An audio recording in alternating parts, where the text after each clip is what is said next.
I think that's our cue. The sound effects are down. That's our cue. So here I have assembled billions of dollars of advertising spend, and Ashton hates you all. We talk backstage. He doesn't hate advertising. He just hates advertising that interrupts and gets in the way of the flow of the story. And I think what we're talking about now for the next little while, and I hope all of you will please tweet questions to this august panel via the hashtag NF11 so that we can get it up on the monitor here, and I will incorporate your questions.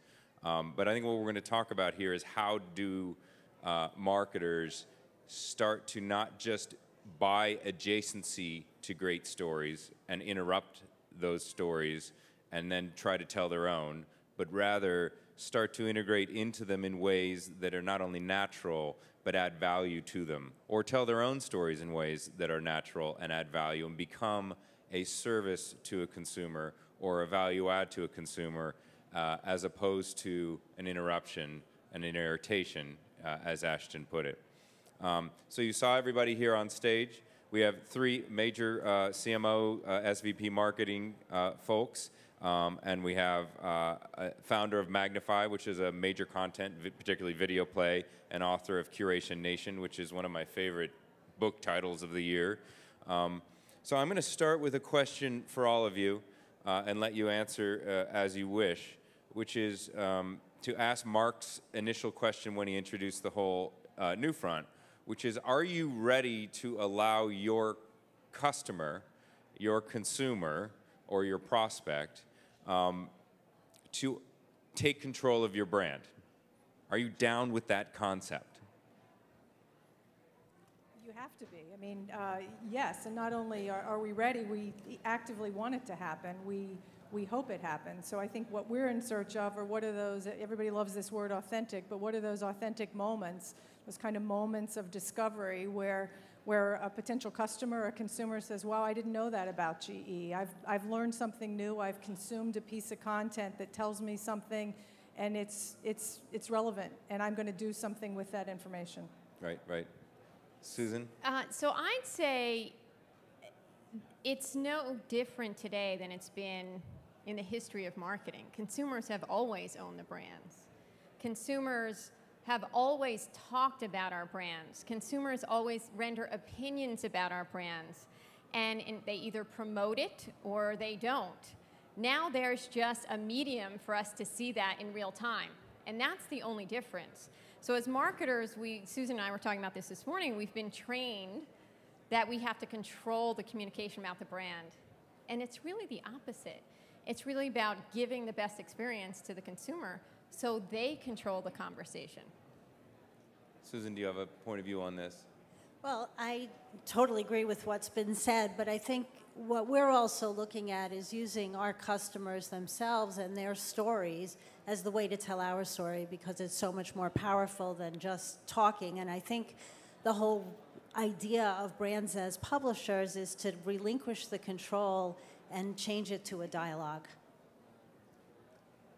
So I'm really glad I don't have any of their jobs, because I think it's easy to say, of course we want our customers to be part of the story and we want to embrace them. But if you look at what's changed in just the last 2 years, the volume of content that is pouring onto the web is so staggering, and we're all so overwhelmed, and marketers in their DNA are trained to be able to buy mind share. I mean, that's what we learned how to do through the whole evolution of mass media. And one of the things that I think is really exciting and complicated about the moment we're in is that as people start to talk about your brand, not only will they say things you don't agree with, but they'll say things you don't like, and they'll say them without having to ask permission. And so I think that the default position is exactly the right one, which is you absolutely have to embrace the conversation because it's going to happen whether you want it to or not. But I think that it's likely that the conversation is going to be wilder and woollier than any of us imagine.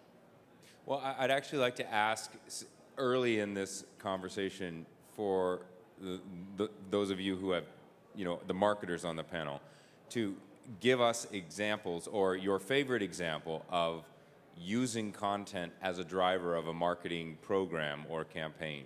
So, Susan, why don't you start? Well, the most recent one I'll use, and it's now the second time we've done this, but we had an event that was always our main customer event. There were about 15,000 people come, and last year we decided to make this entirely virtual as well as in person, and to make every bit of the 700 presentations available as live webcasts, and to allow social media and input into the conversation at the event through the web.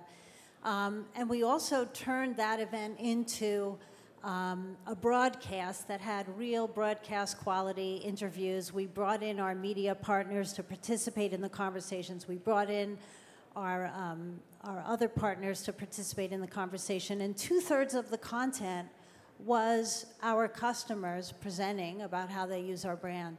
And that turned a 3-day event into a 365-day event. That was our biggest and first example. And did you take that content and distribute it through traditional paid media, for example?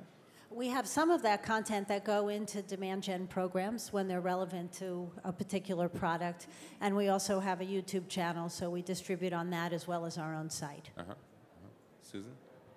So there are several examples I could offer, but let me give you the most recent one that really took us by surprise, which was we launched a program called Small Business Saturday. And the essence of that program was that we wanted to create the awareness among American consumers that small businesses are a really vital part of their community. And we wanted to create a program by which consumers could really think about giving their hard-earned holiday shopping dollars to small businesses. So we created this concept, Small Business Saturday, which sits squarely between Black Friday and Cyber Monday, right after the Thanksgiving holiday. And we did this actually by using Facebook. And what took us by surprise is we put lots of information about favorite small businesses, best ways to market your business, and it just took off. We had a tremendous amount of enthusiasm, energy, and built the fastest growing fan base up to that point on Facebook through this kind of effort. So sometimes if you can put your content out there and really strike a chord with what's really current at that moment, you really can light a match. Right. The one that I'm thinking of that I think we've had the biggest learning and probably the biggest impact this year was what we called our Eco-Imagination Challenge. And it was basically an open innovation challenge. And I think the lesson for us was create a platform or a forum and let others create the content.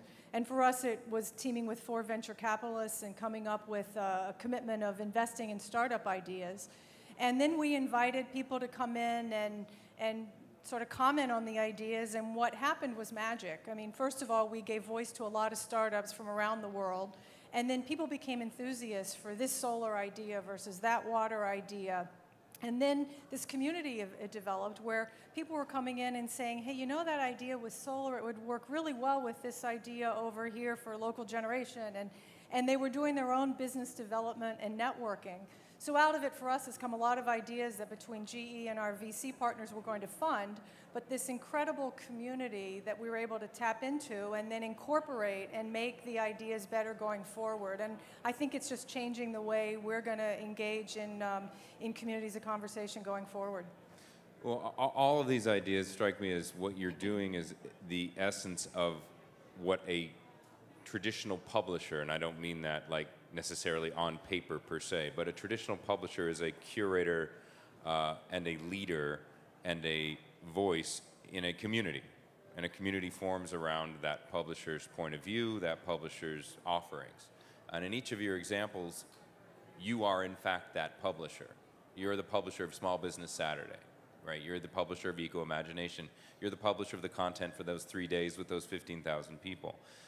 What skills did you not have that became evident as you attempted to do this? And what might you lessons learned from trying to execute this when you possibly fell down during this process?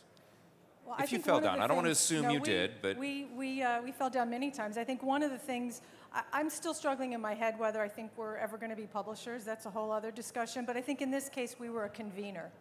And it's slightly different. And I think we had to be good listeners.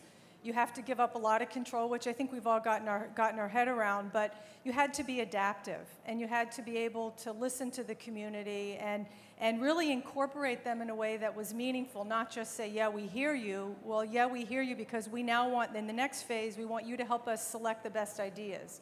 It's not just a panel of smart thinkers. We're now going to have the community actually help us direct where some of this money goes to.